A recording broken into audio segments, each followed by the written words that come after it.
In the name of Jesus. Amen. In the name of Jesus. Amen. You see, perspective determines attitude. The way you perceive something determines the kind of reaction you will have to that thing. So perspective determines attitude, and attitude determines altitude. Your attitude to life determines how high you will fly or how far you will go. And it is rooted in the lens with which you look at life. So what do you look at as impossible? If you see anything as impossible, you can't conquer it. Everyone seated here, except those who are born in this nation, didn't think it's impossible to get to Canada. If not, you will not be here. You saw possibility. I can get there, whether with anybody's head or with your own head. You believe you can get there, and you took a step of faith, and you are there.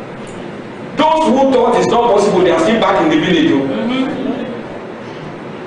Amen. Amen. So your perspective determines your attitude, attitude, and your attitude determines your altitude in life.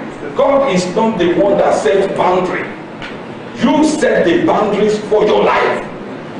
How far are you willing to go in 2018?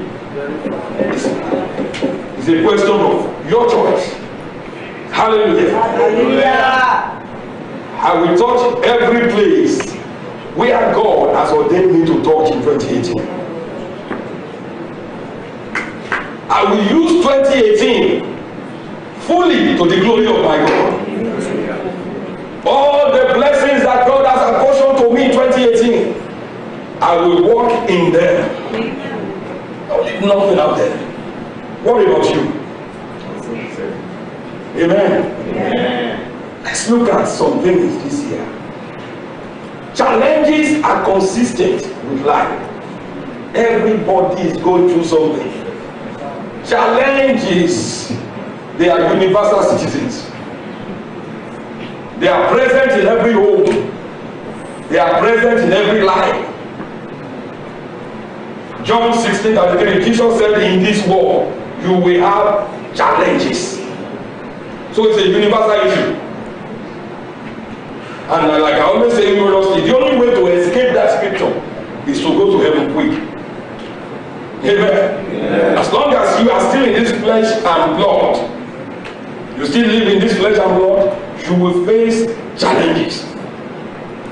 So how do you look at your challenges? How do you see it? Do you see it as a mountain that can be conquered, or a mountain that you cannot go over? And remember, you are in company of the beings for whom there is no impossibility. The Father, the Son, the Holy Ghost. There is nothing impossible.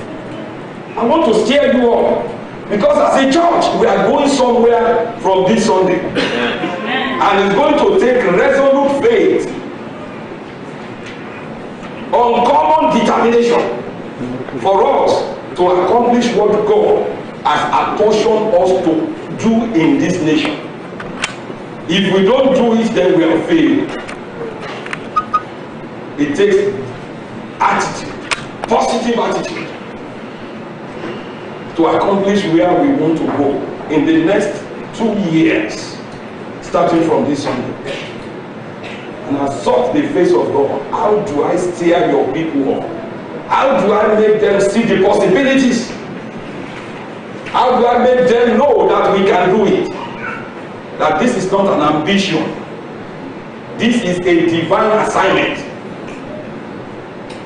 It's good to aspire to accomplish something. Ambition is good, but a divine assignment is superior. In other words, if Moses did not lead Israel out of bondage, he has failed. His life will have been a waste. Every investment God put in him, keeping him at the palace, will have been a waste, because he was sent to be a savior to his people. So it was a divine assignment. Hallelujah. Hallelujah. As believers, we are more than conquerors in Christ Jesus. By yourself, you can't conquer a butterfly. You can't. But in Him, you can beat down every mountain. Amen. Amen. If there is any word that must be taken from our vocabulary this year, it must be the word impossibility. And I'm saying that to us on a personal level. One word that you must not entertain in your grammar this year is, oh, that is impossible. Take it out. Because inside you is what it takes to make impossibles become possibles. Amen. Amen. By his life and death and his rising up from the dead, sitting at the right hand of the Father, Jesus has removed every weapon of containment and limitation from our lives. He has removed it. For you and I, there is no more limitation. It's only your mind that can limit you now.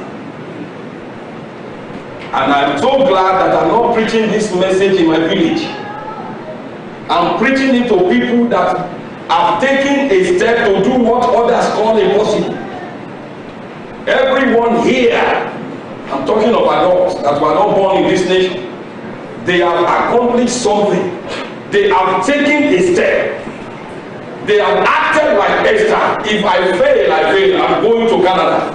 Some of you took a long journey.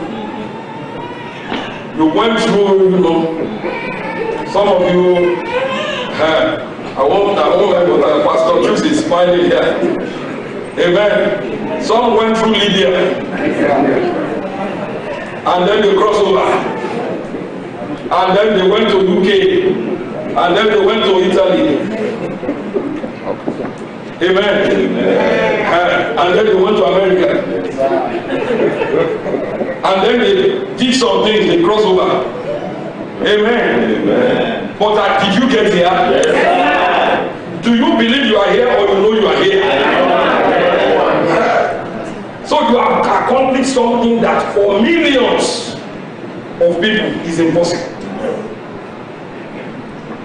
So you can relate with what I'm going to talk about today. Amen. Amen. We are practically seated in the heavenly realm. In the realm of the spirit, there are two worlds. There is a spirit world where God lives and reigns. And then there is this physical natural world where we reign as representatives of God. But we are beings that live in two places. We are physically here, but we are also have a position in the spirit realm. We are seated with Christ far above Ephesians 1:21, far above principalities and every ruler. We are seated. They are not seated. So while you are here, you are also a spirit being that can command change in this physical realm. And in that spiritual realm, there is nothing called impossible. There is nothing. Amen. Amen. The spiritual realm is a little bit to understand the concept there. We can fit all the spiritual realm into this pulpit. There is no distance, there is no time, there is nothing impossible, and everything can be fitted in here. Because it's not a physical world, it's a spiritual world. And at times, because of our mind, we can't grasp the concept. Everything we can see came out of a spirit realm. There will be no chair if there is no chair in heaven. Because God, a spirit, made the material world. He made the heavens and the earth. He didn't make the earth first. And for him to make everything, how means his own realm of existence existed first. Do you understand? Yes, sir. Amen. Amen. That means spiritual things are in existence before material things. And he used the copy of things in heaven to make everything we can see. So if what we are talking about doesn't exist first in heaven, it can't exist on this earth. If there is no mama, there can't be baby. There was an argument. Young man was arguing with young pastor. Said, which one got here first? The chicken or the hen? Or the egg? Which one got here first? The chicken or the egg? And the young man said, it has to be the chicken. And the pastor said, how did you know? He said, well, the egg can't lay chicken. The chicken has to lay the egg. So there has to be a chicken first before there can be an egg. Amen. That was why there had to be an Adam first before there can be other men and women. God had to create something first from himself before he can say multiply. He didn't create the world from zero.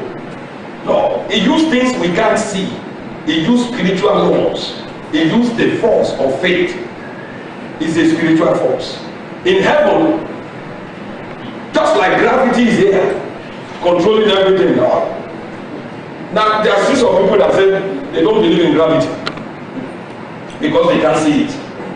All they have to do is give them manna, go up there, just keep 100 meters, just dash, run. And by the time they get to the end, they will know there's gravity. But do you also know that you can't reverse gravity? If you're already going down, you say, no, I'm reversing it. Why? Because it's a law. You violate it, you are coming down. In heaven too, in the spirit realm, there are laws that govern it. And those laws are superior to physical laws. They are superior because the physical laws came out of the spiritual laws. Amen. Amen. And what I want to share with you today, if we can operate the spiritual laws, the physical manifestation will be easy to do. We've done it before, the glory of God, and it's still existing where it is. Amen. Amen.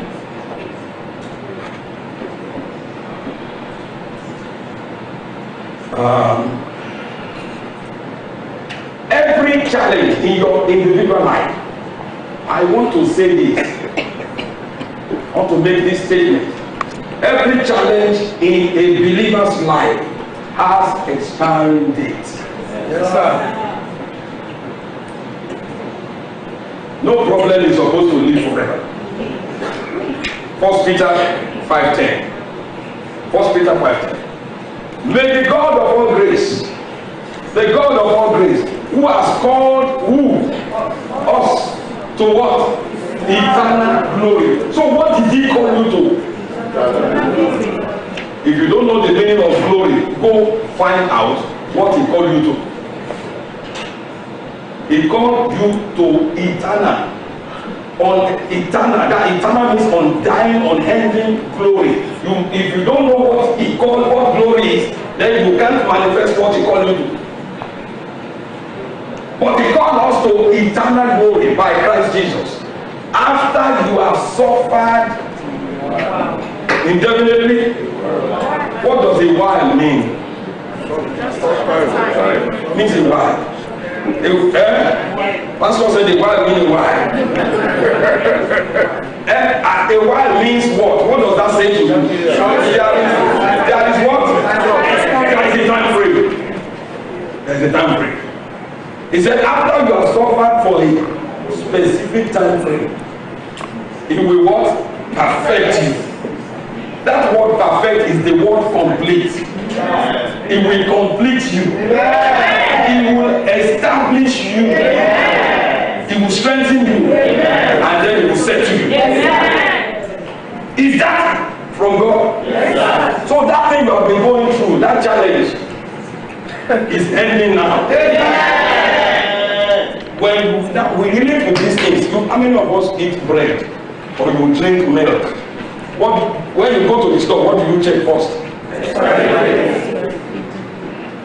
If you say it doesn't matter, these people, they just want me to come and throw it there, and the thing is, and you keep drinking it. Where will you most likely land? You will look for not even a walking. You will go to emergency because walking won't be able to handle it. When the stomach begins to revolt, because your stomach will say, no, we don't agree. Why? Because the time for that thing to settle inside you has expired. So your body rejects it. That challenge you are going through, the time I announced this afternoon has expired. It's time to reject it.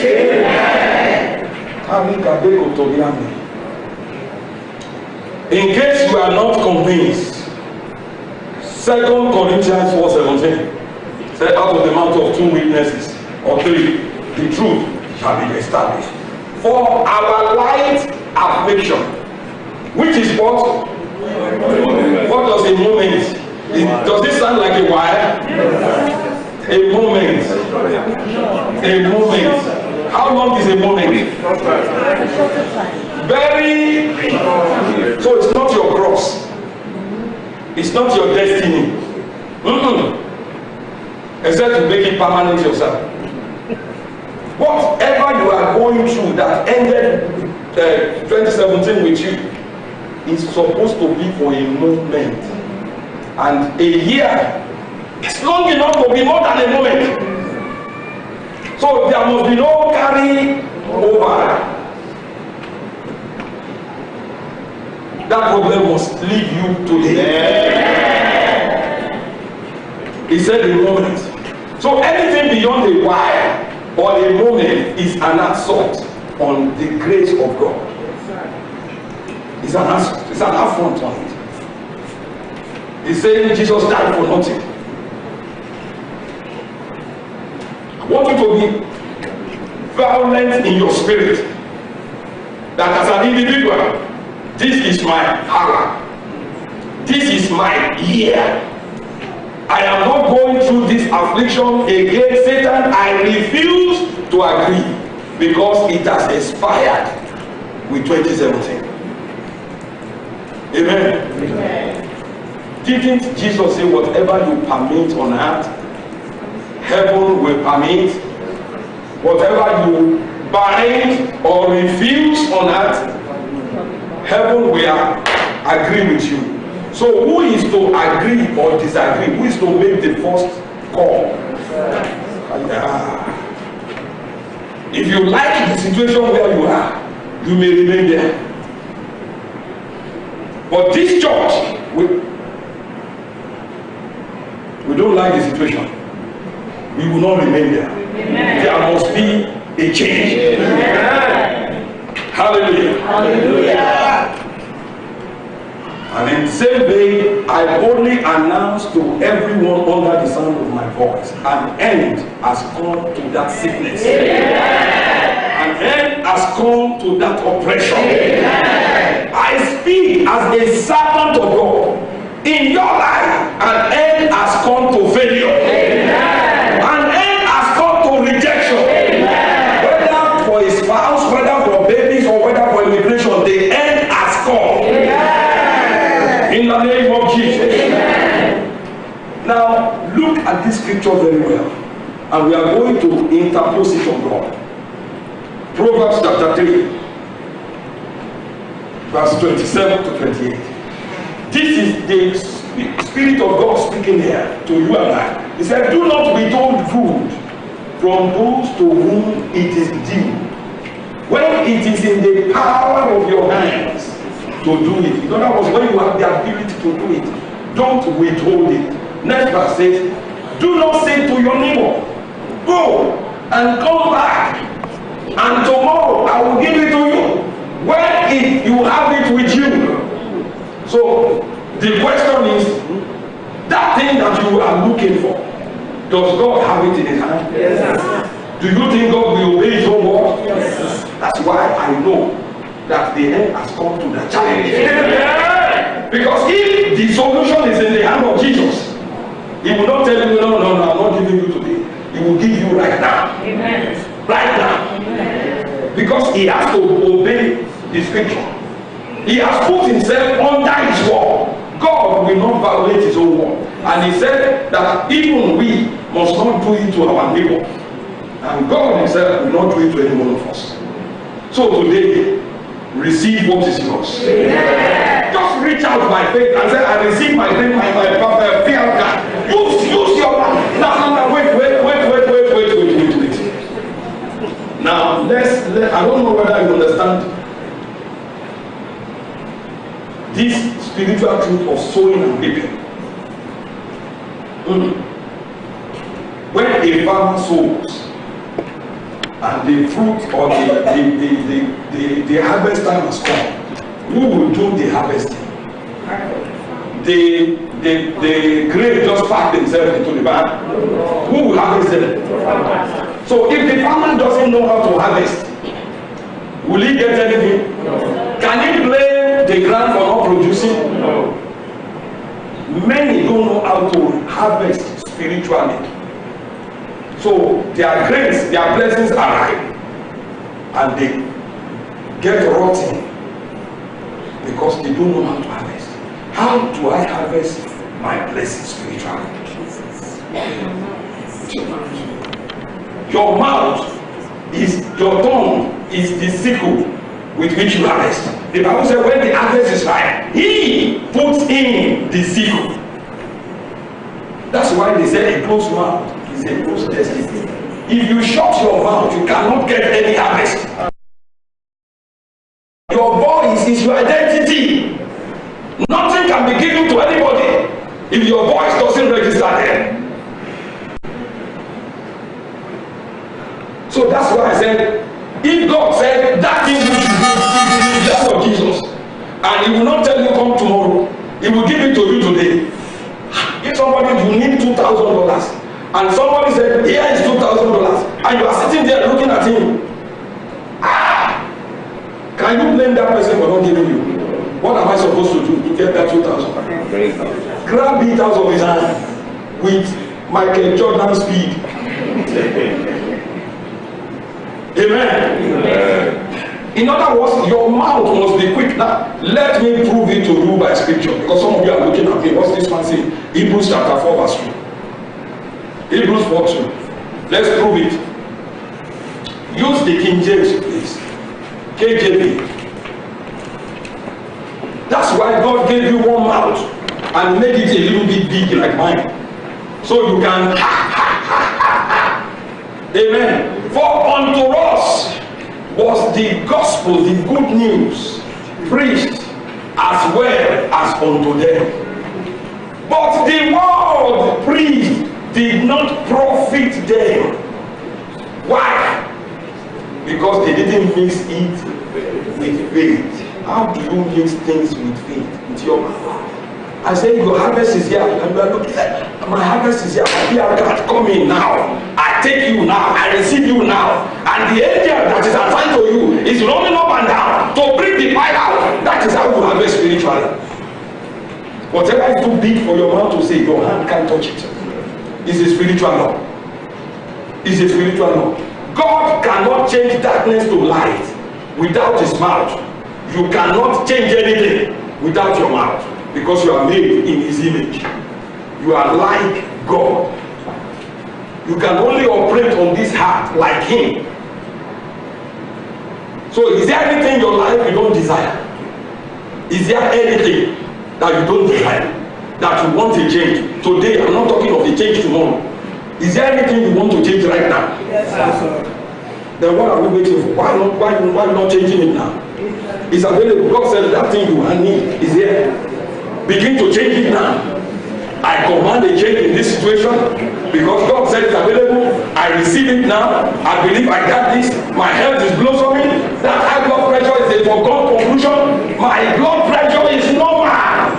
I say to to myself every day, my blood pressure is 120/70. That is my blood pressure. The word they had did not profit them because they closed their mouth. They closed their mouth.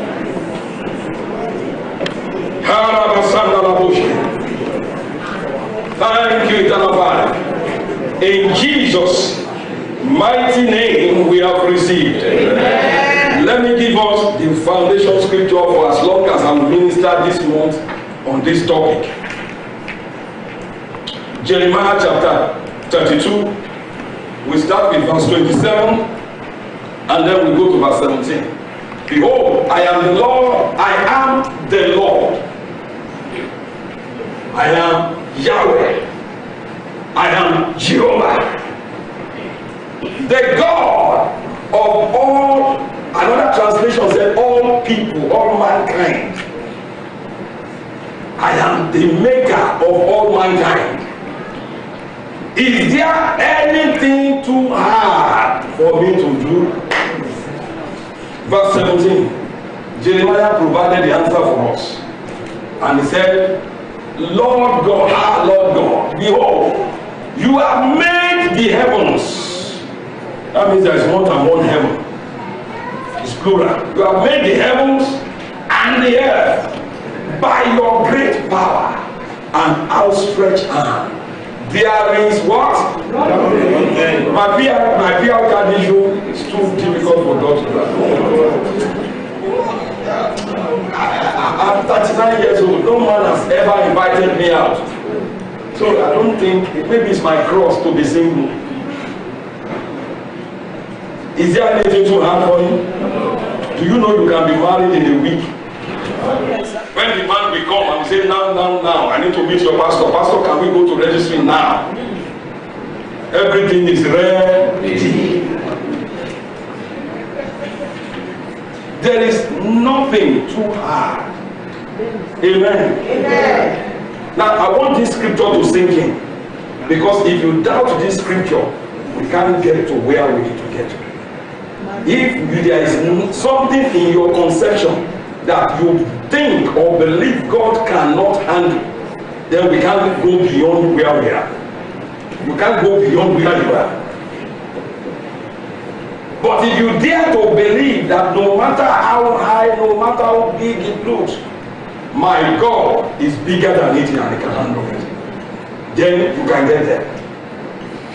I want to take you by the instruction of God from where we are to do things that nobody with our skin color, at least have done in this part of GTA. Is there something too hard? Oh God. Nothing. Let's see another scripture. Luke 1:37. We know the story of Elizabeth and her husband Zachariah. Brother Zachariah was a priest, very righteous man, devoted to God, but he believed certain things are impossible. Why? Based on scientific fact that he was an old man. His wife has become an old woman. So scientifically, biologically, they cannot have a child anymore. But the God of impossibility, God of all possibilities, visited him and told him something, that he's going to have a child. And he looked at the angel. He said, prove it. Do you, another translation said, do you really expect me to believe this? In other words, what are you talking about? You don't see you don't see all this wrinkle. I've been trying to get this thing for the last 70 years. I have done everything, in vitro and everything. I've done it. And you're telling me this time next year I will have a baby. And you know what happened to him? God just pat him in the mouth, just slap him a little bit. And then got a padlock and padlocked his mouth. Amen. Amen. Because for God, in Luke 1:37 said, for with God, how many things? nothing will be impossible. Amen. Now look at the Message translation of this. Message translation. What did he say? Nothing, you see, is impossible with God. Do we have the New Living Translation? For nothing is I'm looking for. Do we have the Living Bible? Do we have the Living Bible? We don't have that. Okay. For every promise from God shall surely come to pass, come true. Every promise. It didn't say most promise. So which promise of God are you hanging on to? It shall come true. It didn't say if in 2 years. It didn't say if you are less than 40 years.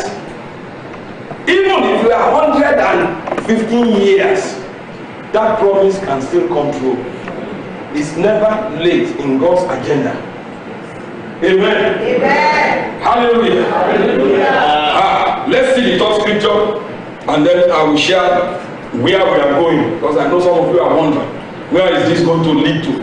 Amen. Amen. Mark chapter 9 verse 23. This is speaking 3 times in the Bible. I'm using the same word to establish the truth about God.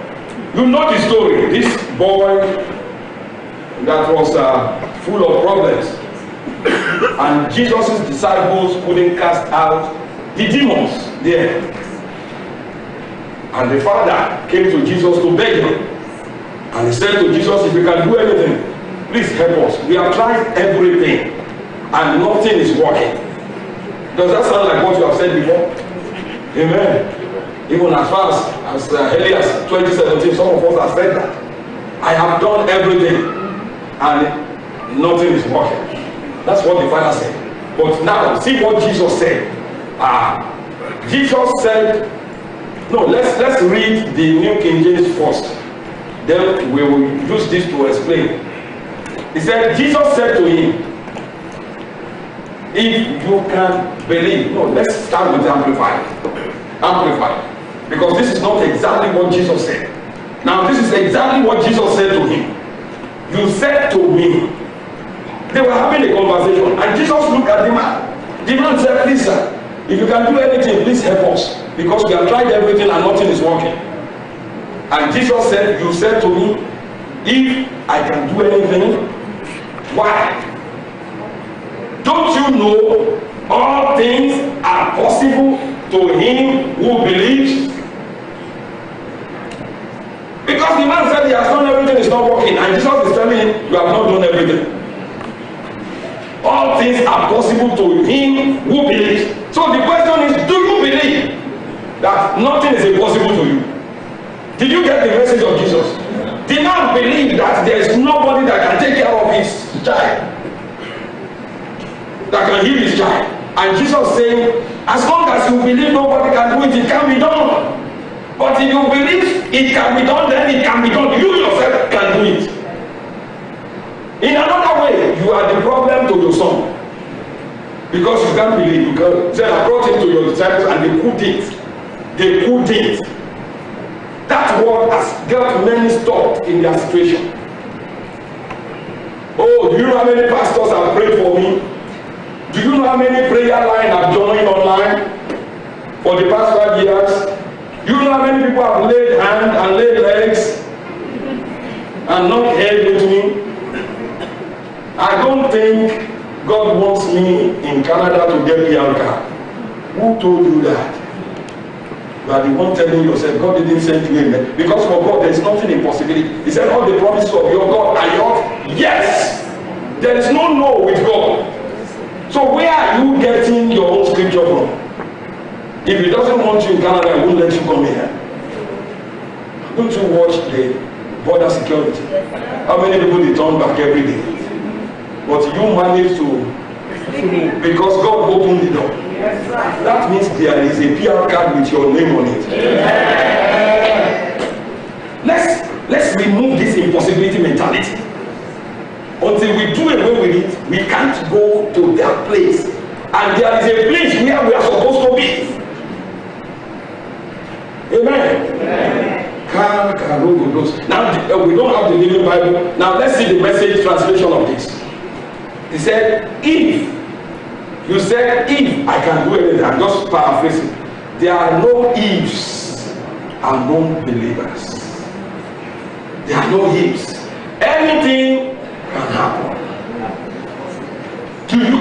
Do you understand what God is trying to get us to believe? That anything can, there is nothing if. Take the word if is a faith destroyer. It destroys faith if it is your will. When God said, you can go as far as you can see. Why are you asking if it's your will again? Amen. Amen. From today, that barrier of limitation is permanently broken. Amen. Two examples in the Bible. That same story, Mark chapter 9, 14 to 27. We're not going to read it. You know the story. You can read it again at home.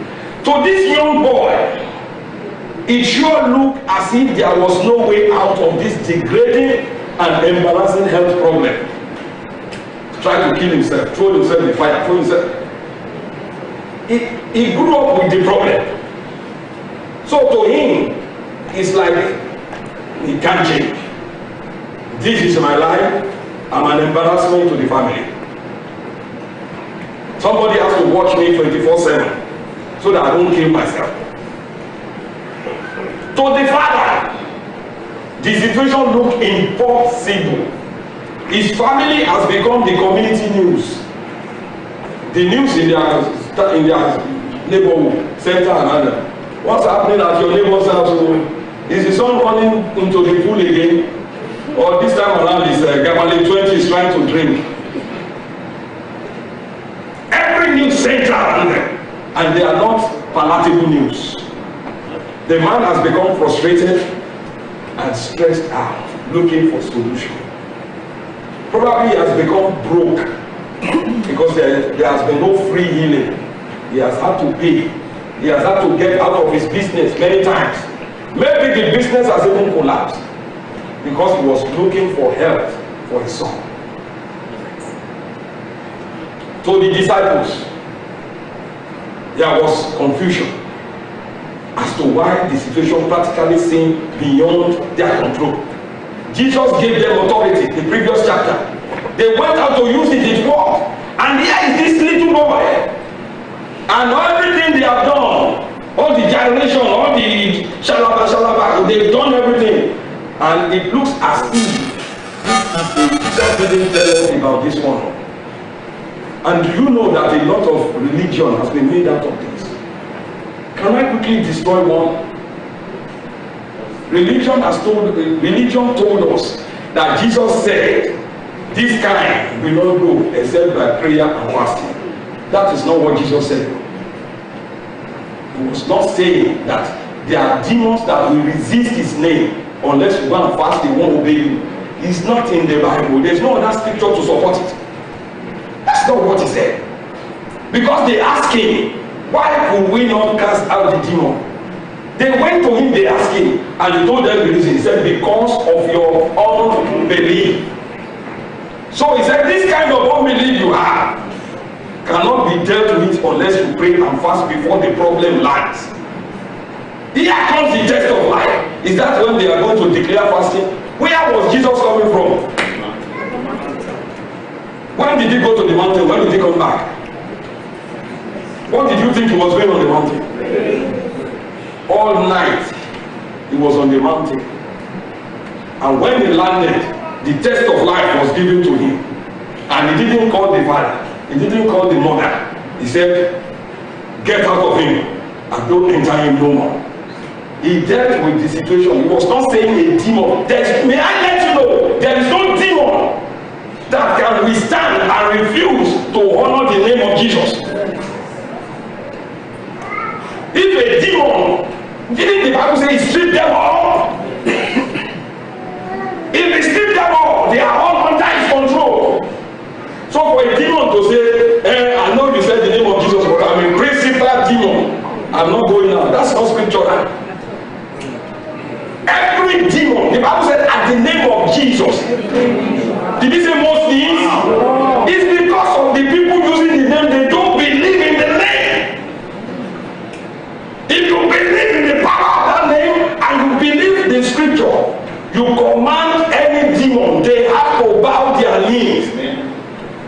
Pastor Debo, he said years ago, he said when they were ignorant, they are casting out demons, they will hold the leg, they will hold the leg, they will tie the person down, they will spit on the person, one person will hold the leg. He said, but when understanding came, they speak the word and they leave. He said the demon has to go.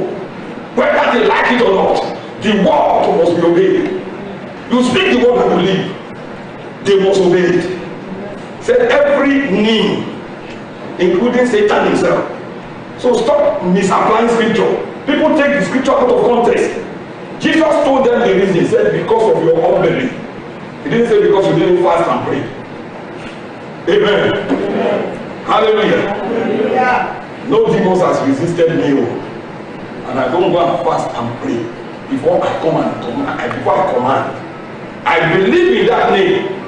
And I say it with conviction, with confidence, and it works. His name is just above them. The Bible says far above, the strongest of them. Jesus is seated far. How far? As far as heaven to the earth. Amen. Hallelujah. Hallelujah. I'm here to shine light on the scripture. So don't go with that theology anymore, or else Satan will resist you. Because that is believing that some things are impossible unless you go and fast and pray. Will your fasting have to be power in the name of Jesus? No. What do you have your fasting about? He said in my name, whatever you command in my name, I will do it. And you said I have to go and fast and pray first. So you are going to make the more powerful, add more power to it. You're just wasting time with doing religion. Hallelujah. Hallelujah.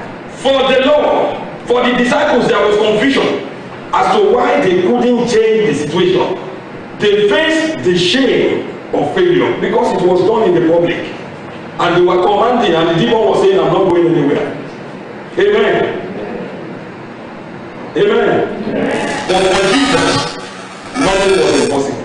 He gave one command. The demons leave. Hallelujah. Hallelujah. Now, a similar situation. Pastor, you are talking about New Testament. Let's talk about Old Testament. There was a time in Samaria when there was economic meltdown. Not austerity. It was a meltdown. The economy collapsed. If you are alive in 2008, you can relate with what I'm saying. People slept millionaires. They woke up penniless. There was economic meltdown. Money disappeared overnight. And many people committed suicide because they hold stock. They were multi-millionaires. The following morning, they were as broke can be. And they asked the governor of the Central Bank of America, what happened? He said, I don't know what happened to the money overnight. Ask the man they appointed to be watching the money. And they said, I don't know what happened. Amen. It's not the first time. It happened in Samaria. In 2 Kings chapter 6. Verse 24 to 25. There was economic meltdown. See, and it happened after this that Ben-Hadad, king of Syria, gathered all his army and went up and besieged Samaria. Next verse. So, and there was a great economic meltdown in Samaria. And indeed, they besieged it until donkey's head. How many of you have ever eaten donkey? Is it not the one we call kundi? No. In my language? No. Oh man, stop what is good. Hallelujah. That's not where we are going. You should have eaten all kind. Amen. They besieged it until the donkey's head was sold for 80 shekels of silver and 1/4 of a cup of dough, the excreta from a bull. That was what people were eating, and they were buying it. So the first one to catch it is going to sell it. Amen. Gather as many and then go sell it. It was so bad. They were eating each other's babies. You have 6, I have 7. Okay, let's take the big one. Let's go. It's in the Bible. They were eating each other's kids. Because they just want to, human beings, it's only the Spirit of God that separates us from animals. Human beings can behave like animals. without the Holy Spirit? Or how did you think Hitler made the Germans to kill over 6 million Jews? He brought out the beast in them, and they were killing the Jews, and they believed they are doing what is right. One man, that the devil took over his life. Amen. Amen. Hallelujah. Hallelujah. So it's the Holy Spirit that grinds people to what is right. Without the Holy Spirit, anything goes. Survival of the fittest. Chicken eat chicken. Amen. Amen.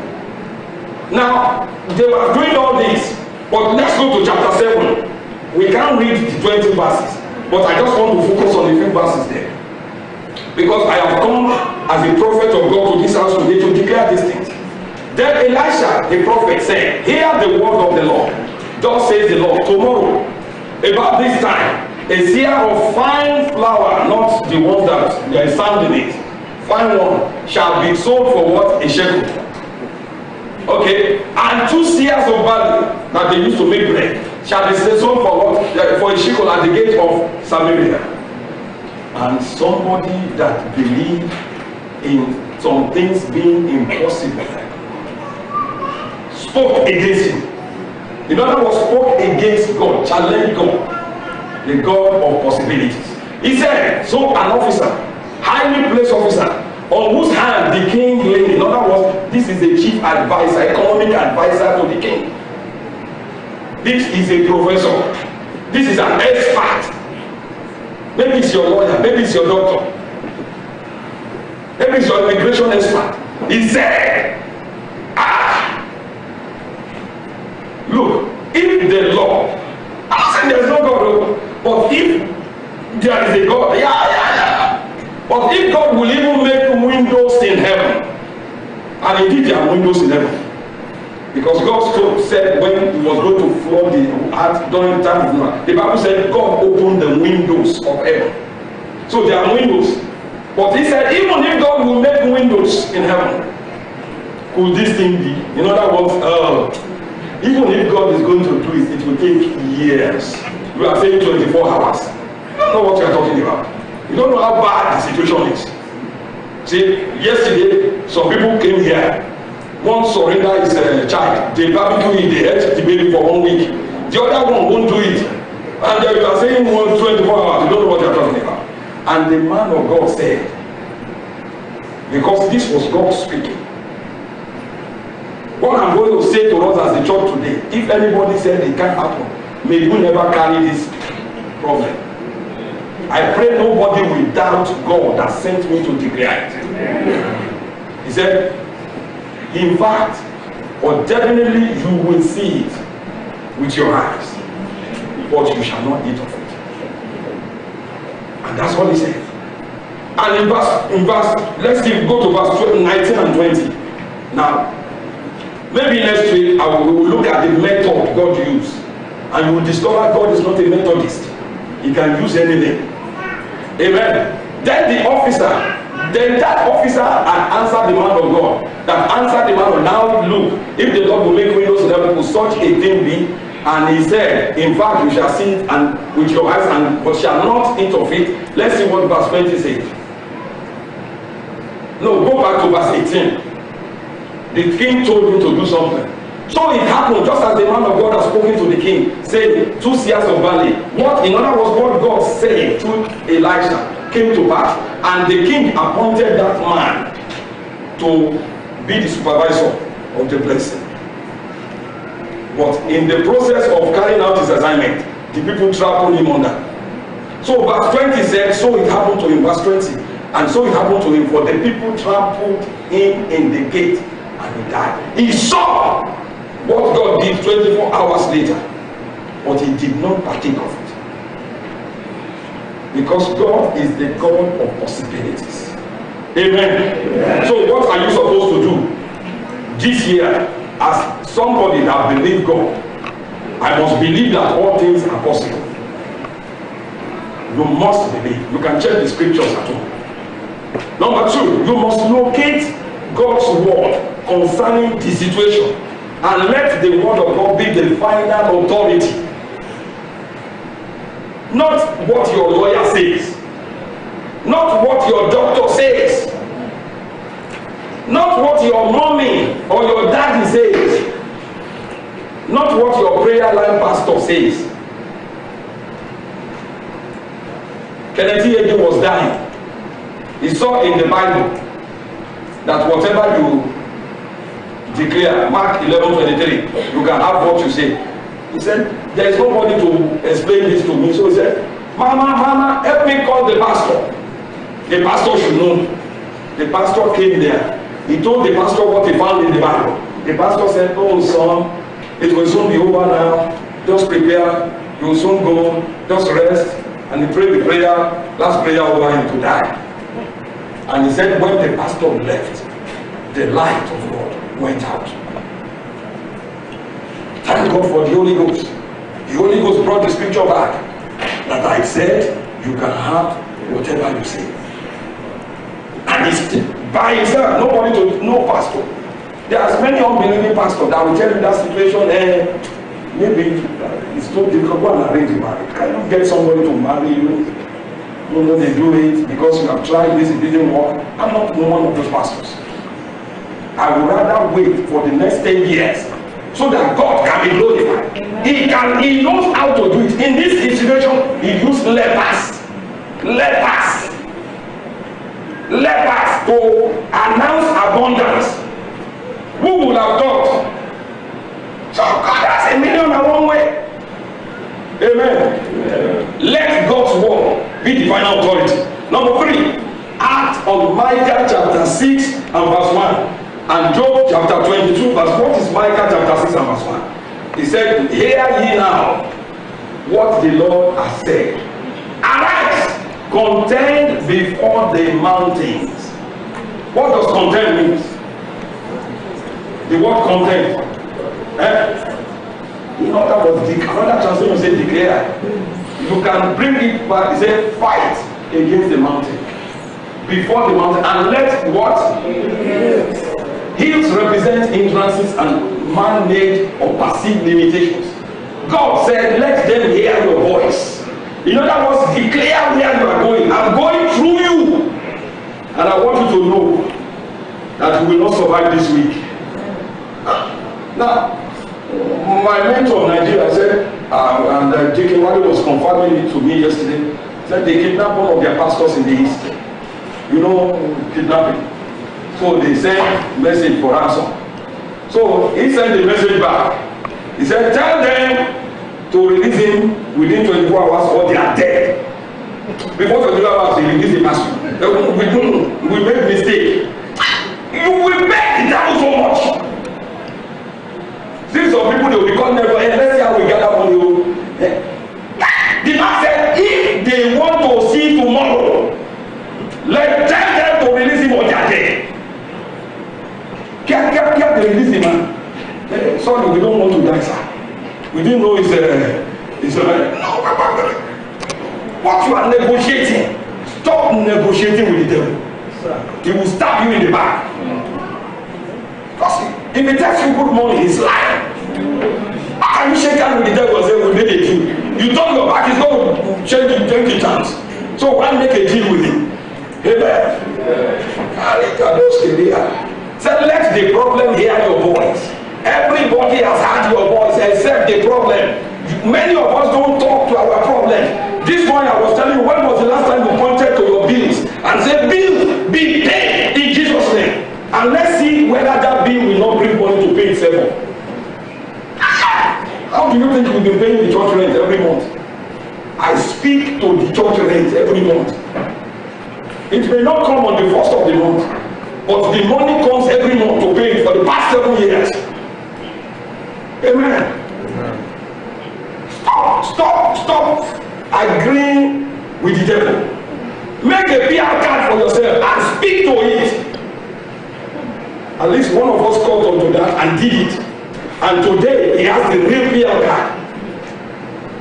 And many of us we don't want to look funny before our children. I don't want my children to think I'm crazy.